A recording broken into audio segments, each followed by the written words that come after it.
સાબરમતી આશ્રમથી નીકળેલી એનસીસી વિદ્યાર્થીઓની દાંડી યાત્રા આમોદ આવતા ભવ્ય સ્વાગત કરાવું, સ્વચ્છ ભારત, વ્યસન મુક્ત ભારત, ફિટ ઇન્ડિયા, સશક્ત મહિલા જેવા સંદેશ સાથે દાંડી યાત્રા નીકળી અમદાવાદના સાબરમતી આશ્રમથી સ્વચ્છ ભારત, વ્યસન મુક્ત ભારત, ફિટ ઇન્ડિયા અને સશક્ત મહિલાના સંદેશ સાથે નીકળેલી દાંડી યાત્રા આમોદ આવી પહોંચતા તેનું ગાંધી આશ્રમ ખાતે ભવ્ય સ્વાગત કરાવું।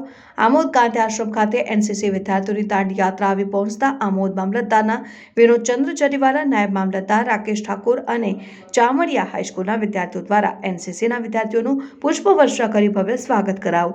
તેમની સાથે ઇન્ડિયન આર્મીના જવાનો પણ જોડાયા હતા। આમોદ ગાંધી આશ્રમ ખાતે આવેલી દાંડી યાત્રાના વિદ્યાર્થીઓએ નુક્કડ નાટક કરીને હાજર વિદ્યાર્થીઓ અને તેમના આગેવાનોને સ્વચ્છ ભારત, વ્યસન મુક્ત ભારત, ફિટ ઇન્ડિયા અને સશક્ત મહિલાઓનો સંદેશ આપ્યો।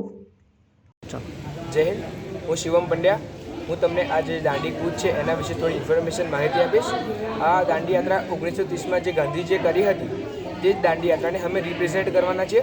અને આ દાંડી યાત્રા ગાંધીજીએ તે સમયે જે અંગ્રેજોએ બ્રિટિશર્સે ઇન્ડિયન્સ પર જે ટેક્સ લગાવ્યો હતો 40%થી પણ વધારે, તે ટેક્સને તોડવા માટે કર્યો હતો। કારણ કે મીઠું એક સામાન્ય વસ્તુ છે, જે ગરીબ હોય કે અમીર હોય સૌના ઘરમાં ખવાતું હોય છે, વપરાતું હોય છે। તો ગાંધીજીએ તે મીઠાના કરને ભંગ કરવા માટે આ કૂચ કરી હતી અને અમે પણ આ કૂચ કરીએ છીએ। એ 5 અમારા કારણો લઈને કરીએ છીએ। એમાંથી પહેલું કારણ સ્વચ્છ ભારત છે, બીજું વુમન એમ્પાવરમેન્ટ છે, ત્રીજું ફિટ ઇન્ડિયા છે, ચોથું કારણ ડ્રગ્સ સોસાયટી છે અને પાંચમું ફિટ ઇન્ડિયા છે।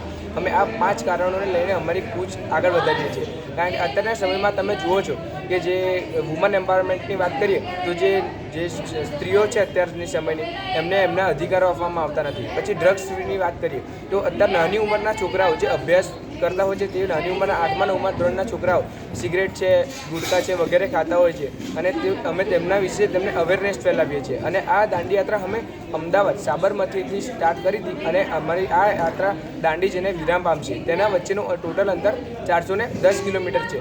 તેમાં પ્રત્યેક કેડેટ રોજનું 30 થી 40 કિલોમીટરનું અંતર કાપશે અને આ યાત્રાને પૂરી કરશે। જય હિન્દ।